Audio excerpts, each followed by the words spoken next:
अस्सलाम वालेकुम my dear students, आप देख रहे हैं दी ट्यूटर्स चैनल और हम पढ़ रहे हैं उर्दू जमात चौरम। अब तक अल्हम्दुलिल्लाह हमने 12 सबक मुकम्मल कर लिए हैं। आज हम 13वां सबक पढ़ेंगे। 13वें सबक का जो टाइटल है आपको वो इस पिक्चर से देख के अंदाज़ा हो जाएगा कि हम किस बारे में बात करने लगे हैं। जी, हम बात करने लगे हैं पड़ोसी के बारे में। ठीक है जी, ये जो दोनों जो हैं वो एक दूसरे के नेबर्स हैं और जो आपके चैप्टर का टाइटल है वो है ज़ेबा के पड़ोसी। यहाँ पे हम आ जाते हैं सोचें और बताएं। सोचें और बताएं में जो पहला क्वेश्चन लिखा हुआ है, एक अच्छे पड़ोसी में कौन सी खूबियाँ होनी चाहिए। क्वालिटीज़ आपने बतानी है एक अच्छे नेबर की। आप अपने पड़ोसी का किस तरह ख्याल रखते हैं। ये दोनों जो क्वेश्चन हैं आपने मुझे कमेंट बॉक्स में ज़रूर बताने हैं कि आप अपने पड़ोसियों का किस तरीके से ख्याल रखते हैं। उसके बाद है आप क्या जानते हैं। कुरान मजीद में अल्लाह ताला का हुक्म है पड़ोसी रिश्तेदार से और अजनबी हमसाए से पहलू के साथ साथी और मुसाफिर से एहसान का मामला रखो। यानी आपने इन लोगों के साथ किसका मामला रखना है, एहसान का मामला रखना है। ये सूरह निसा कुरान पाक में इरशाद है। मूव करते हैं हम अपने चैप्टर की तरफ। और हमेशा जब भी हम चैप्टर का स्टार्ट करते हैं तो उससे पहले हम जो है कुछ मुश्किल अल्फाज को सीख लेते हैं। तो तलफ़्फ़ुज़ सीखें। जिब्राईल, हमसाए, सलूक, तंगदस्त, तावन, रंज, ज़िबा। ठीक है जी, ये कितने अल्फाज हैं। जिब्राईल, हमसाए, सलूक, तंगदस्त, तावन, रंज, ज़िबा। 1 2 3 4 5 6 7, ये 7 मुश्किल अल्फाज से मैंने ये सातों के साथ आपको पढ़ के बता दिए हैं। अब मैं चैप्टर का स्टार्ट कर रही हूँ। अपने हाथ में आप पेंसिल रख लें। सफ़ा नंबर जो आपकी किताब का है वो 81 है। 81 को खोल लें। और एक बात फिर मैं आपको बताऊँ, बहुत पहले मैंने आपको ये बात बोली थी कि अपनी बुक पे डेट एंड डेट डाल लिया करें। जिस भी डेट को आप जो भी चैप्टर पढ़ें, जो भी पेज पढ़ें, जो भी सफ़ा नंबर खोलें, उस पर डेट, तारीख़ और दिन दोनों डाल लिया करें। अब मैं इस चैप्टर की रीडिंग कर रही हूँ। जहाँ भी आपको मुश्किल अल्फाज लगेगा आप उसको अंडरलाइन कर लीजिएगा। सुबह सवेरे दरवाजे पर दस्तक हुई। ज़ेबा ने दरवाज़ा खोला। सामने खड़ी लड़की ने पहले सलाम किया, फिर कहने लगी, मेरा नाम जमीला है। हम रात को सामने वाले घर में आए हैं। मैं आपकी अम्मी से मिलना चाहती हूँ। ज़ेबा जमीला को अपनी अम्मी के पास ले गई। ज़ेबा की अम्मी ने जमीला को खुशामदीद कहा, फिर कहने लगी, आप लोग नए आए हैं, अगर किसी चीज़ की ज़रूरत हो तो बताएं।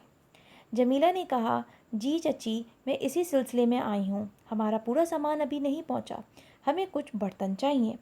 ज़ेबा की अम्मी ने उसे बर्तन दिए। जब वो जाने लगी तो कहने लगी, बेटी मैं अपनी अम्मी को बताएं, आज का नाश्ता हम तैयार कर कर देंगे। फिर ज़ेबा की अम्मी ने जल्दी जल्दी पराठे और ऑमलेट तैयार किए। चाय बनाकर थर्मोस में डाली। ज़ेबा और उसकी बहन ज़ारा नाश्ता लेकर उनके घर गईं। वापस आकर ज़ेबा कहने लगी, अम्मी जान, जमीला ने तो सिर्फ बर्तन मांगे थे, आपने अंडे, पराठे और चाय भी तैयार कर कर दे दी। ज़ेबा की अम्मी ने कहा, ये लोग नए आए हैं, एक जगह से दूसरी जगह जब लोग जाते हैं तो बड़े मसाइल होते हैं। अभी उनका पूरा सामान नहीं पहुंचा और उन्हें थकावट भी हो गई है। इनकी मदद करना हमारा फ़र्ज़ है। ज़ेबा कहने लगी, अम्मी जान, लेकिन इनके साथ ना तो हमारा कोई ताल्लुक़ है और ना ही जान पहचान। अम्मी जान ने कहा, बेटी ये हमारे पड़ोसी हैं। हमारे प्यारे नबी हज़रत मोहम्मद सल्लल्लाहु अलैहि वसल्लम ने फरमाया, जो अल्लाह और आखिरत पर ईमान रखता है उसे अपने पड़ोसी से नेक सलूक करना चाहिए। ज़ेबा ये सुनकर कहने लगी, अम्मी जान, नेक सलूक से क्या मुराद है। अम्मी जान ने कहा, आप सल्लल्लाहु अलैहि वसल्लम की हिदायत के मुताबिक हर मुसलमान की ये ज़िम्मेदारी है कि वो अपने पड़ोसी का एहतराम करे। जब वो बीमार पड़े तो उसकी अयादत करें, उसकी खैर आफियत मालूम करें, पड़ोसी के यहाँ तोहफे भेजें। उसका सबसे ज़्यादा मुस्तहिक वो है जिसके घर का दरवाज़ा तुम्हारे दरवाजे से ज़्यादा करीब हो। ज़ेबा हैरत से बोली, अम्मी जान, पड़ोसी के इतने ज़्यादा हकूक़, मुझे तो पता ही नहीं था। अम्मी जान बोली, मुझे हज़रत अब्दुल्ला बिन उमर रज़ी अल्लाह ताला अन्हु का एक वाक़या याद आ गया। एक दफ़ा उन्होंने बकरी ज़िबा की और ग़ुलाम को हिदायत की कि वो सबसे पहले पड़ोसी के यहाँ पहुँचाए। ग़ुलाम ने कहा, वो तो यहूदी है। हज़रत अब्दुल्ला रज़ी अल्लाह ताला अन्हु ने फरमाया, यहूदी है तो क्या हुआ, वो हमारा पड़ोसी है।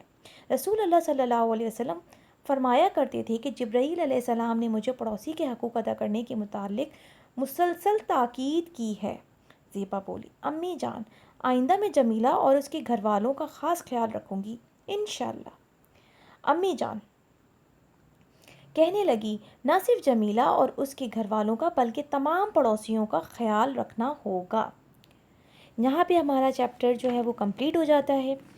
हमने क्या सीखा? हमने सीखा पड़ोसियों के साथ नेक सलूक करना चाहिए, पड़ोसियों की खबरगिरी और तीमारदारी, उनकी खुशी और गम में शिरकत करना पड़ोसियों के हकूक़ में शामिल है। हकूक़ जो होते हैं वो फ़राइज़ होते हैं, हमें इन फ़राइज़ को अदा करना चाहिए। दरवाज़े पर दस्तक किसने दी थी? जमीला ने दी थी।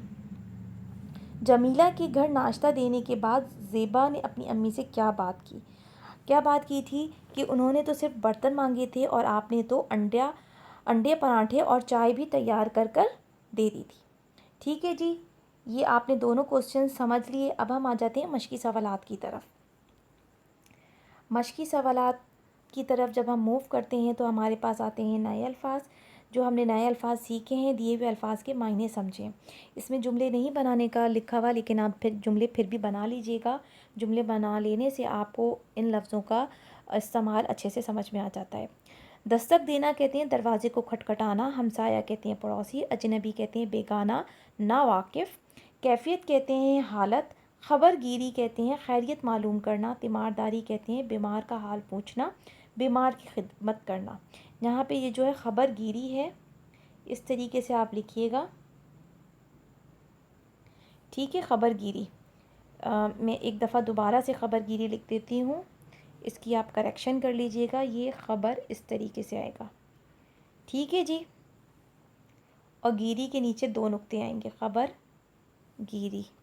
अब हम आ जाते हैं आपने क्या समझा। आपने क्या समझा? सबक के मुतालिक दुरुस्त जवाब के सामने सही का निशान लगाएंगे और गलत के सामने क्रॉस का निशान लगाएंगे। ज़ेबा और जमीला दोनों बचपन की सहेलियां थीं, रॉन्ग हो गया ये। हमें अपने पड़ोसी से नेक सलूक करना चाहिए, सही हो गया। पड़ोसी विरासत में हिस्सेदार होते हैं, रॉन्ग। ज़ेबा और ज़ारा ने जमीला के घर नाश्ता पहुंचाया, सही। ज़ेबा की अम्मी ने नाश्ते में पराठे और ऑमलेट बनाए, बिल्कुल सही। और चाय भी बनाई थी साथ में, सही है ये। अब आ गया आपका टास्क, ये आपका आएगा ये होमवर्क के क्वेश्चंस, ठीक है। डरा नहीं करें आप लोग इस होमवर्क से। ये ज़रूर आप इसकी कॉपी मेंटेन करें और ज़रूर लिखा करें इन सवालों के जवाब। दिए हुए सवालों के जवाब लिखें। रसूल अकरम सल्लल्लाहु अलैहि वसल्लम ने पड़ोसी के हकूक़ के बारे में क्या फ़रमाया? नेक सलूक से क्या मुराद है? ज़ेबा को किस बात पर हैरत हुई? पड़ोसी के हकूक़ से मुतालिक हज़रत अब्दुल्ला बिन उमर रज़ी ताला अन्हु का वाक़या बयान करें कि उन्होंने यहूदी के घर जो है वो गोश्त बेचा था। इस कहानी से हमें क्या सबक मिलता है? इस कहानी से हमें ये सबक मिलता है कि हमें अपने पड़ोसी का ख्याल रखना चाहिए। हर खुशी के अंदर, गम के अंदर, बीमार हो तो उनकी अयादत करनी चाहिए और जो है उनकी खबरगिरी भी रखनी चाहिए। यहाँ पे जो है हमारी क्वेश्चन आंसर्स का सेशन कंप्लीट हो गया है। मूव करते हैं नेक्स्ट पेज की तरफ। इसमें आ गया मिलकर करें बात, डिस्कशन वाला सेशन आ गया। आपस में बातचीत करें और बताएं कि आप अपने पड़ोसी का ख्याल किस तरीके से रखते हैं। आप जिस तरीके से अपने पड़ोसी का ख्याल रखते हैं, 2 से 3 जुमले जो हैं वो वर्बल आप डिस्कस कर लें। और अगर आपका जो दोस्त है, अगर वो ज़्यादा अच्छी तरीके से पड़ोसी का ख्याल रखता है तो आप वो उनके उन जुमलों को सीख कर आप भी अपने पड़ोसी का इस तरीके से ख्याल रख सकते हैं। एक दूसरे से जो है ना सीखें, आइडियाज़ लें कि कौन अपने पड़ोसी का किस तरीके से ख्याल रखता है। लफ्ज़ों का खेल आ गया है हमारे पास। लफ्ज़ों का खेल, दिए हुए लफ्ज़ों को चुनकर सही खानों में लिखें।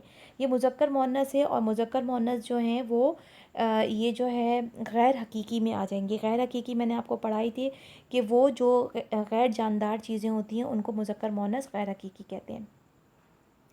अच्छा जी, यहाँ पे जो पहला लफ्ज़ जो हमारे पास आया है वो आया है, मैं इसके ट्री के अंदर ही टिक करती जाती हूँ और बताती जाऊँगी। कापी, कापी जो है वो मुअन्नस है। उसके बाद फल, फल जो है आपका मुज़क्कर है। आवाज़, आवाज़ जो है आपकी वो मुअन्नस है। मंज़र, मंज़र जो है वो मुज़क्कर है। आसमान, आसमान आपका मुज़क्कर है। पानी, पानी आपका मुज़क्कर आ जाएगा। आदत, आदत आपकी जो है वो मुअन्नस आ जाएगा। सूरत, सूरत मुअन्नस आ जाएगा। तस्वीर, तस्वीर जो है वो मुज़क्कर आ जाएगा। बादल, बादल आपके जो हैं वो तस्वीर सॉरी मुअन्नस में आएगा। तस्वीर, तस्वीर की करेक्शन कर लीजिएगा, तस्वीर मुअन्नस में आ जाएगा। बादल जो हैं वो आपके मुज़क्कर में आएगा, घास जो है वो मुअन्नस हो जाएगा, मौसम जो है आपका वो मुज़क्कर में आएगा, दम जो है वो आपका मुज़क्कर में आ जाएगा, किताब जो है वो आपकी मुअन्नस हो जाएगी। ठीक है, इस तरीके से मैंने टिक कर लिए हैं। यहाँ पे मैं आपको टेबल में भी एक दफ़ा रिवाइज़ करवा देती हूँ, मुज़क्कर मुअन्नस, इसको आप अपनी बुक में नोट डाउन कर लें। मुज़क्कर में जो अल्फाज आएंगे वो आएंगे नंबर 1 पानी, मंज़र, फल, आसमान, दम, बादल, बादल के बाद आ जाएगा मौसम। ठीक है जी। और जो आपके मुअन्नस बनेंगे, कापी, आवाज़, सूरत, तस्वीर, घास, किताब, आदत। ये आपके मुज़क्कर मुअन्नस गैर हकीकी आ जाएंगे। उसके बाद है कवायद सीखें। ये आपका ग्रामर पोर्शन आ गया है। यहाँ पर दर्जा झेल जुमलों को गौर से पढ़ें। उसका हाफ़ज़ा बहुत तेज़ है। मेरा भाई डॉक्टर है। उनके उस्ताद उनके उस्ताद मशहूर शायर हैं। इन तीनों जुमलों में उसका, मेरा, उनका इसमें ज़मीर है जो कि किसी से अपना ताल्लुक़ ज़ाहिर कर रहे हैं, इसलिए इन्हें इसमें ज़मीर इज़ाफ़ी की हालत कहते हैं। मेरा, मेरे, मेरी, हमारा, हमारे, आपका, आपके, आपकी, तेरा, तेरी, तेरे, तुम्हारा, तुम्हारे, इसका, उसके, उसकी, उनका, उनकी, उनके, सब ज़मीर इज़ाफ़ी की हालत हैं। ये कौन से हैं ये सब? ये ज़मीर इज़ाफ़ी की हालत हैं। जहाँ पे मैं इसको अंडरलाइन कर रही हूँ, ज़मीर इज़ाफ़ी। दिए हुए जुमलों में से ज़मीर इज़ाफ़ी के गिर्द दायरा बनाएं। अच्छा, यहाँ पे आपको कुछ जुमले दिए हुए हैं, आपने क्या करना है, इनके गिर्द सर्किल बना देना है। खालिद ने कहा मेरी घड़ी कहाँ गुम हो गई, तो इसमें मेरी जो है वो ज़मीर इज़ाफ़ी हालत आ जाएगा, इज़ाफ़ी हालत। राशिद कहने लगा आपकी घड़ी जमील के पास है, तो यहाँ पे आप जो है वो जमील आ जाएगा। उसके बाद लास्ट जुमला है, जमील ने बताया कि खालिद की घड़ी उसके घर में रह गई है, तो उसके जो है ना वो इज़ाफ़ी ज़मीर की हालत आ जाएगी। मूव करते हैं नेक्स्ट पेज की तरफ। यहाँ पे आ जाते हैं मुहावरात। ठीक है जी। मिसाल के मुताबिक दर्जा झेल जुमलों में से मुहावरे अलग करके लिखें। उस्ताद की मदद से इनके मायने भी लिखें। अच्छा जी, मायने मैं आपको बता देती हूँ। जुमले आपने जो है वो मुहावरात इसमें से अंडरलाइन करके मायने भी लिख लेने। पेंसिल आप लोग ले लीजिए और किताब पे लिखते जाएं। ज़ेबा अपने अच्छे अखलाक की वजह से सबकी आंखों का तारा है। इसके अंदर जो मुहावरा यूज़ हुआ है आंखों का तारा, आंखों का तारा का मतलब होता है पसंदीदा होना। ये आपकी बुक में मेंशन भी हुआ है। उसके बाद हम आ जाते हैं दूसरे मुहावरे की तरफ। मैं आपको सेंटेंस पढ़ रही हूँ, फिर आप बताइएगा। मुसलसल नाकामी से जावेद का दिल बुझ गया। ठीक है, तो दिल बुझ जाना मायूस हो जाना के मायने में आता है। यौम आज़ादी के मौके पर पार्क में तिल धरने की जगह ना थी। तिल धरने की जगह का मतलब होता है थोड़ी सी भी जगह नहीं होना, कोई भी चीज़ जो बिल्कुल फुल, जहाँ पे हुजूम हो, ज़्यादा हुजूम हो, उसको कहते हैं तिल धरने की जगह ना होना। जंग में पाक फ़ौज ने दुश्मन को नाको चने चबवाए। नाको चने चबवाने का मतलब होता है बहादुरी का मुजाहिरा करना। किसका मुजाहिरा करना? बहादुरी का मुजाहिरा करना। उसके बाद लास्ट सेंटेंस है, बाग की खूबसूरती देखकर सब लोग अश अश कर उठे। अश अश करने का मतलब होता है बहुत ज़्यादा तारीफ़ करना, बहुत ज़्यादा तारीफ़ करना। मुहावरात को मैं एक दफ़ा फिर रिपीट कर रही हूँ, इनको अंडरलाइन कर लें और इनकी मीनिंग्स भी लिख लें। आँखों का तारा होने का मतलब है बहुत ज़्यादा पसंदीदा होना। दिल बुझ जाना का मतलब है मायूस हो जाना। तिल धरने की जगह ना होने का मतलब है ज़रा सी जगह ना रहना। नाको चने चव्वाए बहादुरी का मुजाहिरा करना। अश करने का मतलब है ज़्यादा तारीफ़ करना। अब हम आ जाते हैं पढ़ें दिया हुआ पैराग्राफ दुरुस्त तलफ़ुज़ और रवानी से पढ़ें। प्यारे बच्चों, आज ये पैराग्राफ आपने ख़ुद पढ़ना है, इसकी रीडिंग आपने ख़ुद करनी है। This is your homework. ठीक है जी। और अगर डिफ़िकल्टी होगी तो मुझसे पूछ लीजिएगा, लेकिन इसको आपने ख़ुद से गो थ्रू करना है। नेक्स्ट आ जाएँ, कुछ नया लिखिए। अपने किसी एक दिन का अहवाल अपनी डायरी में लिखिए। अच्छा जी, डायरी राइटिंग आ गई है। आप डायरी राइटिंग ज़रूरी नहीं है कि डायरी में लिखें, आप किसी भी पेपर पे लिख सकते हैं। और अगर पेपर पे नहीं लिख सकते तो कमेंट बॉक्स में आप लिख के मुझे शेयर कर सकते हैं। नेक्स्ट हम लास्ट पेज की तरफ आ रहे हैं। बिल्कुल हमारा ये लास्ट क्वेश्चन है, आओ करें काम। ये आपकी एक्टिविटी आ गई। कॉलम अलिफ को कॉलम बे के साथ मिलाएं। अच्छा, यहाँ पे कुछ इंस्ट्रक्शंस दी हुई हैं, हिंट्स दी हुई हैं, आपको उनसे मैच करना है। कौमी शायर, तो कौमी शायर का जब भी नाम आएगा तो आंख बंद करके आपने अल्लामा इकबाल से मैच कर देना है। उसके बाद लिखा हुआ है, कहते हैं सेहत के लिए सफाई बहुत ज़रूरी है, कौन कहते हैं? डॉक्टर कहते हैं। जो नीचे डॉक्टर बने हुए हैं, सेहत के लिए सफाई ज़रूरी है। अच्छा, उसके बाद आ जाएगा, उन्होंने अपनी शायरी के ज़रिए मुसलमानों को ख्वाब गफलत से जगाया। तो ये जो दूसरा बॉक्स है ये भी अल्लामा इकबाल से मैच कर देना है। बानी पाकिस्तान कायदे आज़म। शेर मैसूर, ये जी आ गए टीपू सुल्तान। उसके बाद आ जाएगा, वो बीमारों का इलाज करता है डॉक्टर। गेसोर की 16 गीदड़ की 100 साल की ज़िंदगी से शेर की 1 साल की ज़िंदगी बेहतर है। जी इन्होंने कहा था। काम काम बस और काम, ये कायदे आज़म से मैच कर देंगे। ठीक है जी, यहाँ पे हमारे चैप्टर का अख्ताम हो गया है।